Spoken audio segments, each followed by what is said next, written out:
Okay. Right. I My will name hand over. is Stephen Tortolano, and this is my story. Thanks all for turning up today and making me sicky. Especially the brown papers on my legs are sicky. Right. This is me now. I work with Stirling Albion. That's me with some of my Stirling Albion youth team. That was 2 years ago. I'm now the head coach of that age group because I've been there the longest and the kids all partly love me but they're little shites. I coach with Stirling City in a disability football team, the Stirling City All Stars. We've had them to various tournaments all over Britain, all over Belfast. It's been good. That's me with the squad down there at the Special Olympics in Bath 2 years ago. And the squad, it's a D level, it's a D banded ability team. They are the lowest of the bands that we've got in the group that we've got. I like to debate with them because I feel like I'm getting more of them and I can relate to them better than most people. So pretty proud of this, but we won a silver medal in it, the Special Olympics. And I was the only coach in the whole Special Olympics to get a medal. Because I can just blag it, So pretty happy with that one. I work with Active Stirling, that's now paid work as a disability sports coach.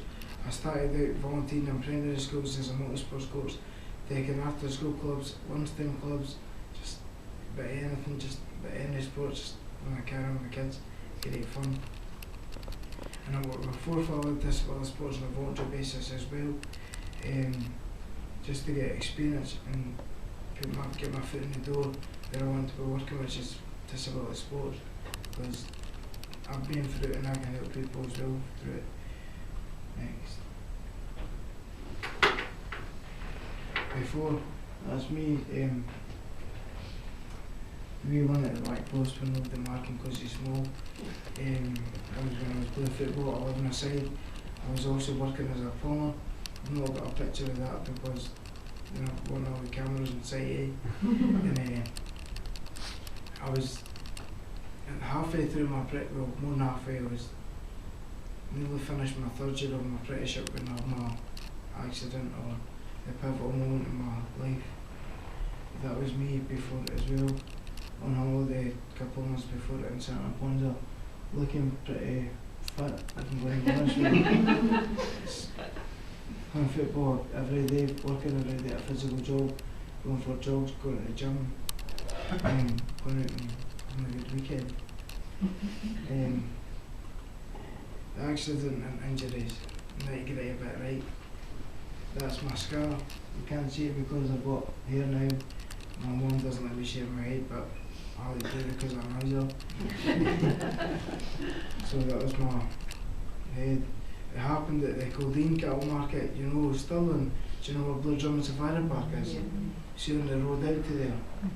The new cattle market that got built in 2008. I was working in there, I was fitting internal rainwaters on a inverted ceiling like that. So we're getting rainwaters to go on the bottom to come down and flush out the animal waste away, make it look a bit tidier and neater. But I went up in a scissor lift up there, so I was showing how to work it. Went up, tipped over 18 foot. I landed on concrete, still in the cradle. I broke my skull, fractured my pelvis, ripped my liver and my spleen and burst an artery in my head. And it was just a good weekend day. But from there, well, it was the 21st of November 2008, at approximately 12:30, because we were paid to have one, but we were trying to show off a bit early, as you do. You know all the details of it, memories. Don't really remember much of the actual day. My mum says that I slept in, which is probably true. I had football training the night before. I remember getting pulled over and getting given a ticket for one of my lights being out. And I remember being furious about it, but I never had to deal with it because I was in a home, that was cool.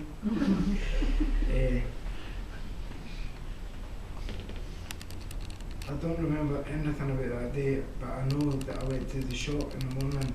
I took my car to the office because it was there. Went to the shop because my mum didn't make my lunchbox that day. I can never forget that. Friday was always a good lunch. But I went to the shop and I bought 2 dry rolls and 2 packets of Space Raiders, a paper and a bottle of Red Cola.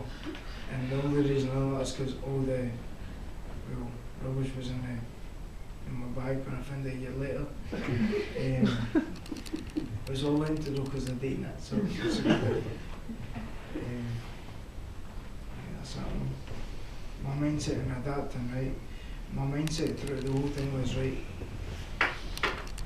for me, when that happens, when something bad happens, it's just like, shit.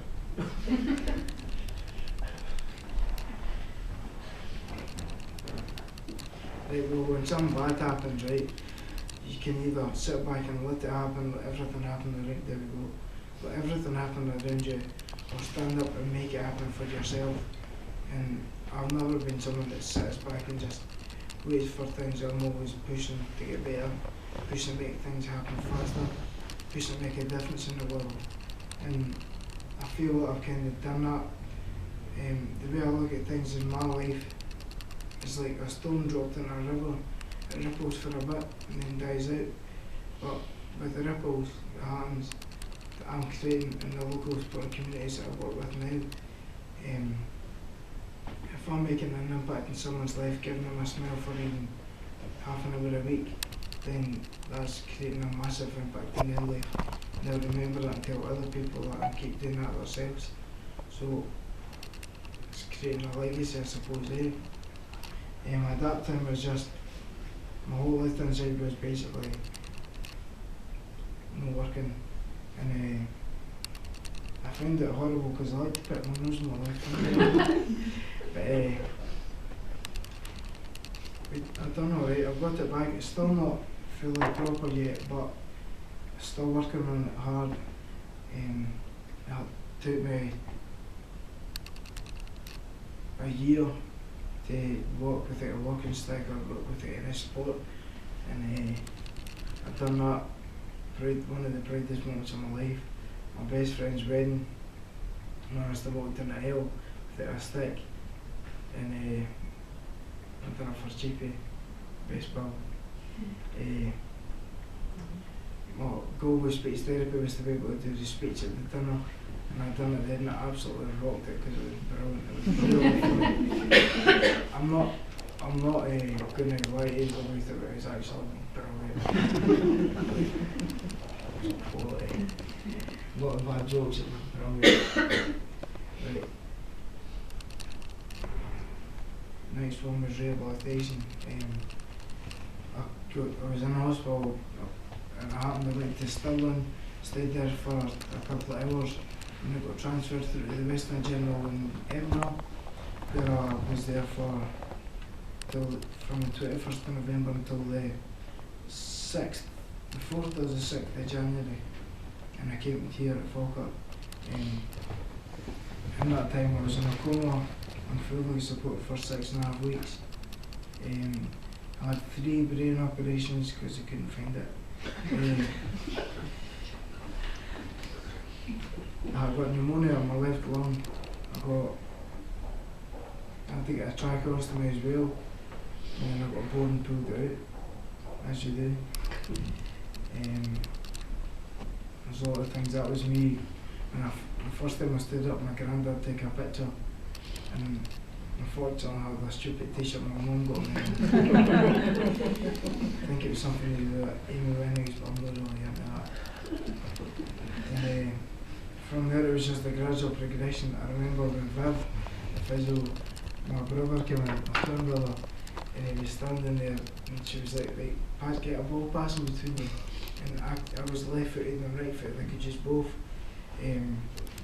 Now I can't really use either, but I'm passing on my knowledge and experience and what I remember to other people. And Andrew was standing passing the ball back and forward, and she says, right, pick it up and throw it to him and see if you can catch it. So we were doing that, and then they threw it up and out in the hedge, and I went to go and hit it, and Vivian hit the ball away, and she was like, are you stupid? He pretty much much is, so it's alright. Tina Park, everyone knows this one. I went to Tina Park in a wheelchair for the weekend. I had a camping van, but I got lifted and laid every night to go home. But it was probably the best thing I've ever done for my rehabilitation. And I spoke to Emma and Tom, and I said, why don't you put Tina Park in the rehabilitation programme? That was, without a word of a lie, that was the best my walking ever came on over the weekend. Because I was a wheelchair, but I refused to go in it. I put everybody's rubbish in it, just go through the pushing. It was a great laugh, loved it. Happy times, eh?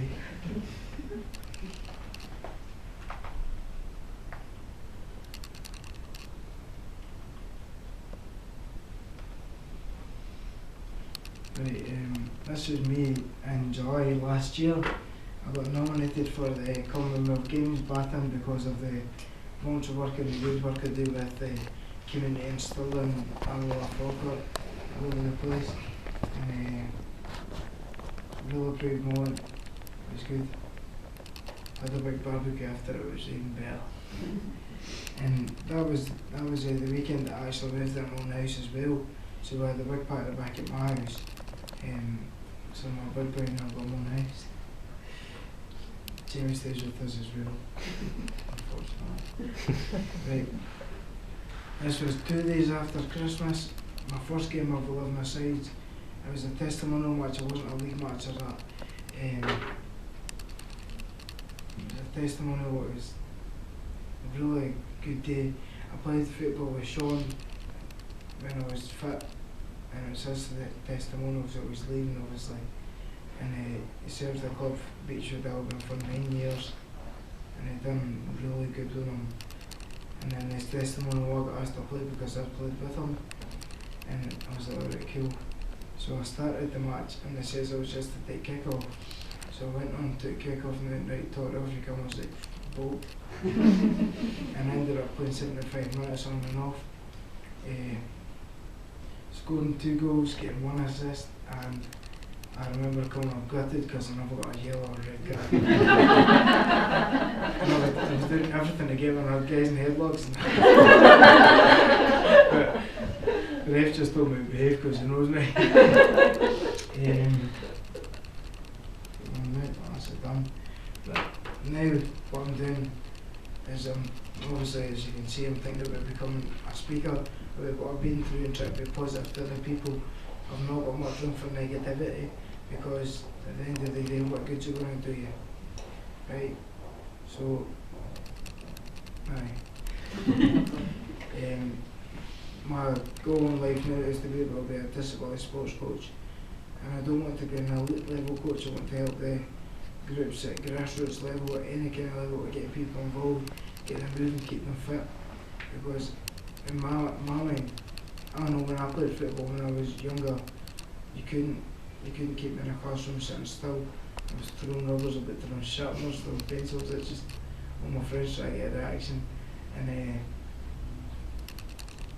I really want to help anybody get involved in sport, get involved to be physical, get involved to be active. And I think that's about it, eh? So thanks for your time and enjoy the donuts and that,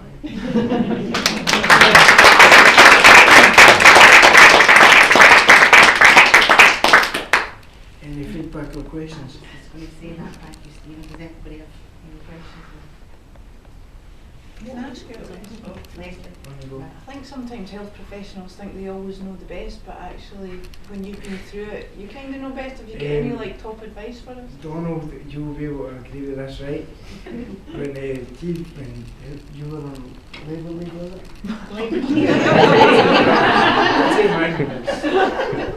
Obviously with me, Donald was at my house trying to get me to do some things, trying to get me to bed in the first I was always in my bed because I never slept. He always said to me, right, I don't want you doing this unless there's something about. As soon as he'd left, that was the first thing I'd done by myself. Because I just wanted to see what would happen, and I wanted to see if I could do it. And first, in my eyes, the first things physio told me not to do I was like, right, I need to go and do this because I want to test myself and I want to get better quicker. They think I can. And I might have gave myself quite a few cuts, bumps and bruises doing it, but I feel it's worked. Do you think sometimes health professionals are too cautious? I would agree with that because, no offence, but I went, one of the first times I went in a pool after my accident was with Emma, and she was right, what we need to do is turn around, hold them at the handles and come down backwards, and I just decided to bomb. And I thought that was the perfect way to get in the pool, but she wasn't very happy with it. I can understand. I had a patient that did that and he didn't come back up. They had to pull him up by the hair. So No, I was in shower and so it was alright. I think your personality, Stephen, pushes the boundaries, but it's no bad thing. As you say, you always wanted to just go that next bit. I always want to get one better than what I've done before, because the only person in my eyes I'm trying to beat is the person I was yesterday. And I heard a quote when I was on a coaching course that a comfort zone is a beautiful place, but nothing ever grows there. I'm like, that's good, I like that. Steve, when you were doing the voluntary stuff, did you find that it was something that you were welcomed in and encouraged to keep coming, or was it something that you had to keep pushing yourself forward Well, to the do? only reason I got involved in voluntary stuff was because I was feeling like rubbish after my accident, and someone says, why didn't you try and give back? And I was like, well, I looked at it, I don't know how. She went, what do you love? And I was like, well, football. And she goes, well, why didn't you get involved with a youth team? So I never got involved with the youth team, I got involved with the amateurs that I used to play for. And I started quite a few fights with referees from the side because I knew that I was right and they were wrong. And from then I enjoyed, my cousin was coaching the Stirling City All-Stars disability football team, so I went and started with them, coaching them, got on really well with the guys because they're just hyper as anything and it's great, just bouncing off their personalities, it's brilliant, So I was coaching with them for 5 years now, and then because my talents got noticed with it, I got asked to join the Tortolano Junior Academy to be coach of the 2003s, and then the coach left, so then I took over it. And I've had them from 4-a-sides, we missed 5-a-sides because when we went to 4s and then 7s, 5-a-sides just came in that year, so we missed it. But we've been 7-a-side for 4 years now, and the team's really good well.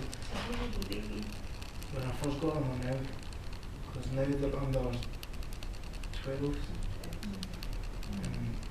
And do you kids, is that how you stay the same team all the way through? Well, they go under 16 and I can either start a new club with them so that they can progress, or I can go back into the beginning under 7s, which is what I want to do because I love working with the youth ones. And I love the energy they bring, the jokes I have, everything.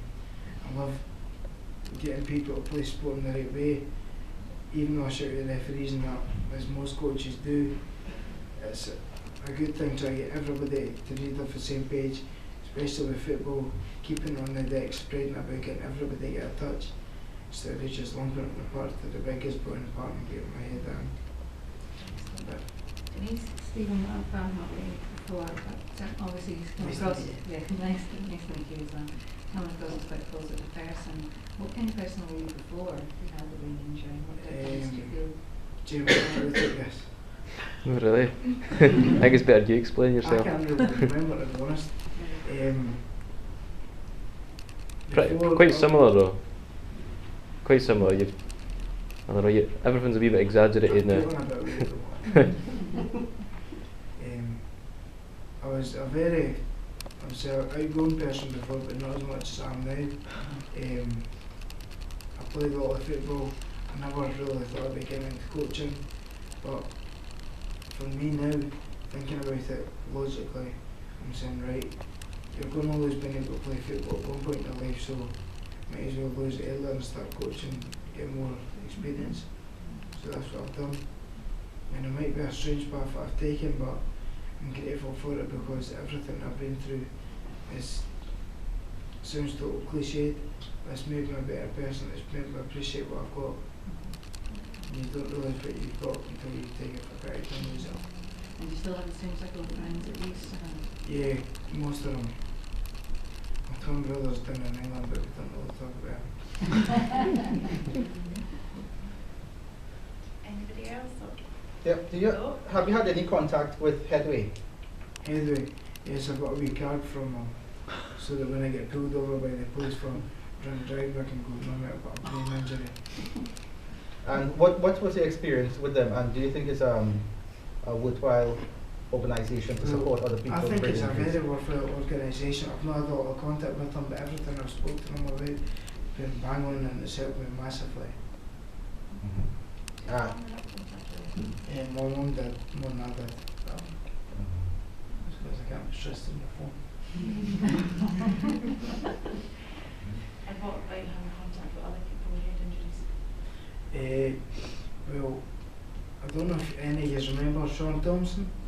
He stays around the corner, or up the road from where I stay now. I'm quite close with Sean because when I was in hospital with G, we were obviously on Gerrards at kind of old day, and I was 19, Sean was 18, I think, and he came in to see me, and he had a similar accident to me, as was in a car, so we're still in regular contact. I was talking to him last week at a funeral actually. We're still quite close, still send each other a lot of jokes and that. Anything else? No? Thank you very much. Thank you for your time. Thank you. Thank you. Thank you.